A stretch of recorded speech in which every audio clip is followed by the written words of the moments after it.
Hey, I'm Kathy Roberts. I am the Tidy Tutor.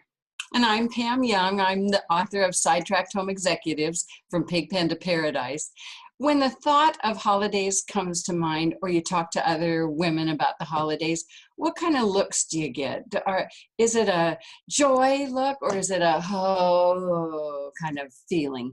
And we know from past experience being disorganized how the holidays are this kind of a thing. And when you are organized, you go into the holidays with such a spirit of joy, the whole reason we have holidays. And so we decided to do a webinar for you that would help you go into the holidays with joy and excitement and expectation of just enjoying your family. The best gift you've ever been given are your children and your husband and your mom and dad and aunts and uncles. And it's a time of year to just rejoice and celebrate. And we want to help you be able to do that.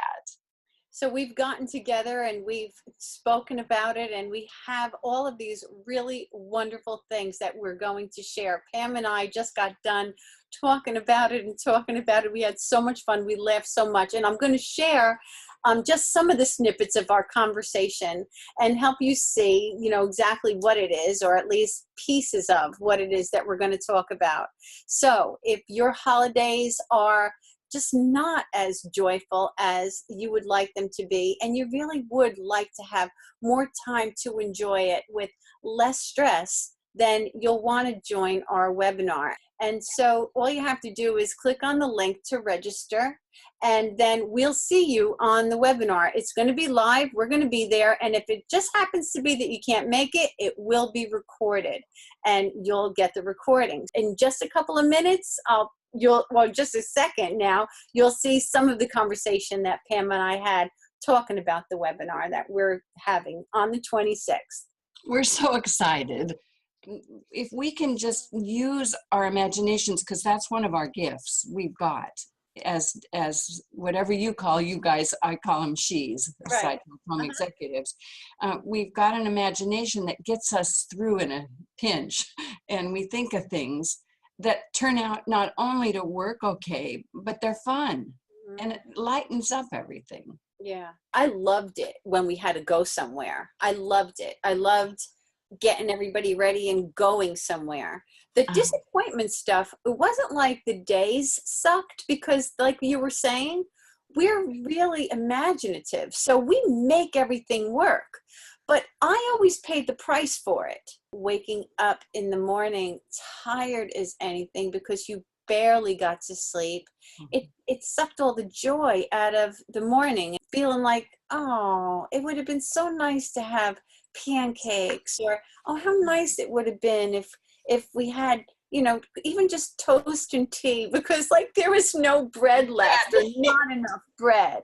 It's grab bag day, and you didn't send them with a gift. Like all that stuff it's pretty devastating. It is. Right? Or you forgot to go to school and watch the pilgrims, the third grade pilgrims and Indians, and you were supposed to be there, and your little girl comes home from school in tears and in her pilgrim costume, and I missed it. Yeah, my kids were 12, 9, and 4 when I got organized, so I'd had 12 years of hell. 12 years of hell. You don't have to bake. This isn't the same world it was 30, 40 years ago. It's not the same world it was 25 years ago. 10 years ago. 10 years ago. Why are we still trying to play by the same rules when the game has changed? That's right. That's right. And in the planning, if what we're going to talk about in the seminar is things like this. When you start to plan, like say you plan the menu for what you want to have for Thanksgiving, make sure you delegate other people doing it.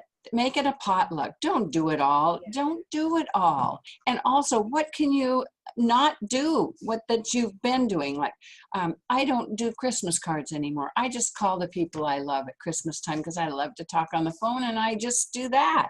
You're looking at it like, well, here's the holidays, make it work. It doesn't have to be that way. It can be, what do you want? How will this work for you? And we're going to talk about the house. Like if the house is a big mess right now, it doesn't make sense to try to clean up the whole house. That's not going to happen in a month. So how can you make the house decent so that this holiday season, you'll be happy? That's all we care about. Just think about the idea of giving cash as gifts in creative and fun ways. Think of what that would let go of for you. We all know that everybody has too much stuff. Everybody does. Even the BOs in the world, even the organizationally gifted people in the world, they have too much stuff. Out of my 3 kids, and Terry's 2 kids, so we have really 5. They're all adults, all have families.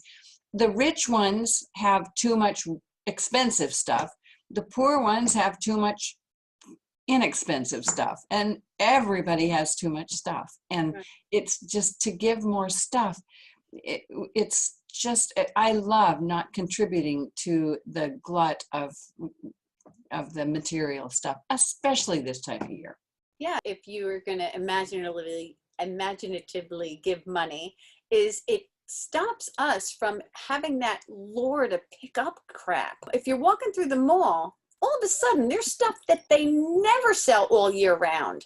And they have these stupid like chess games and these little, handheld things that you could play with, stuff you can hang a tie on, like all of these ridiculous things, because they know that we're going to go into some sort of a buying frenzy a couple of days before and be like, oh, it's insane. All of that stuff's just going to end up on somebody's garage sale table anyway. Right. Can't you just see them all around a big conference table and saying, okay, the women out there are just going to go nuts. We got to just feed them tons and tons. It's like throwing slop to the hogs. Just, we got to get it out there, package it real cool, and yeah.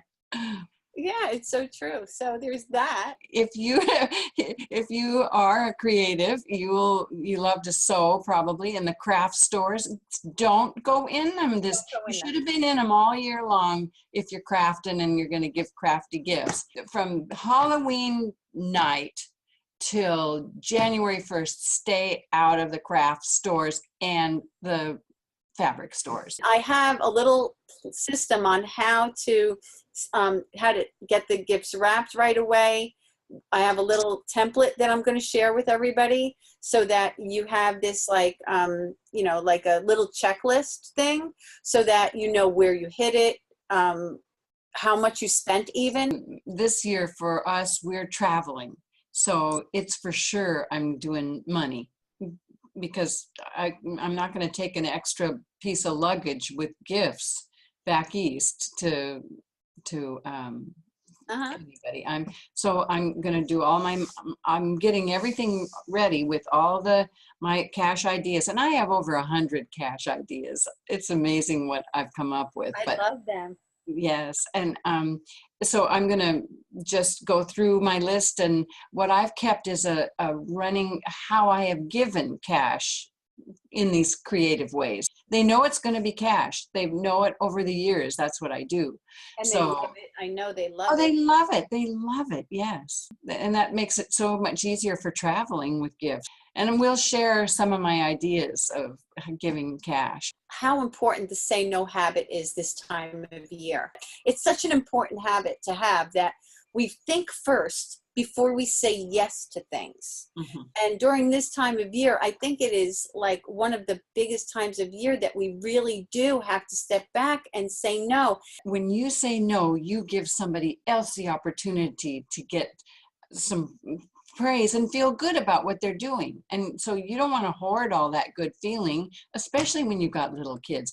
I remember when my son was 5, we lived in Medford, Oregon, and I loved this woman at the Presbyterian church. I didn't go to the Presbyterian church, but I went to a Bible study there, and I loved her. She was an older woman and so spiritual and so loving and kind, and I volunteered to choreograph the nativity scene with all the Sunday school children at the Presbyterian church, which I didn't go to, so that I'd impress her. I volunteered to make costumes because I could sew for the Presbyterian children, and I didn't go there. And the day of the thing, and I've got this 4 or 5-year-old at home, and he's I'm sewing, and I'm throwing him a Pop-Tart or something and sew more, and all so that I could get some accolades from Agnes Flanagan. Right. It's a shame that we can get caught up in that. Beauty is that you and I can both like give other people a heads up. I'm telling you, there's going to be those holes. So we're showing you where the holes are. Don't Yeah. step in them. So in the plan, you'll get specific things that you'll need to do if you want to follow our plan. But you'll also, in your planning, find out what you're going to delegate to other people, cut out completely, and what you can and can't do, will and won't do, and how to get your kids more involved. We'll give you ideas on, I've got I'm going to share some wonderful decorating ideas that your kids can do. And one of the things we have to learn as women is to back off on having to do it the way we want it done. Perfect. Yeah, it doesn't have to be perfect. No. Yeah. And I'll have a few little ideas. I have to be on television 4 days after our webinar with last minute Halloween costumes, and I'll share some last minute ones. Great. You'll be ready to, Halloween's coming. Like how to get the house good enough so Yes. that we're happy. And also, don't just entertain after dark. That's great. And you use candles and low lights. Love it.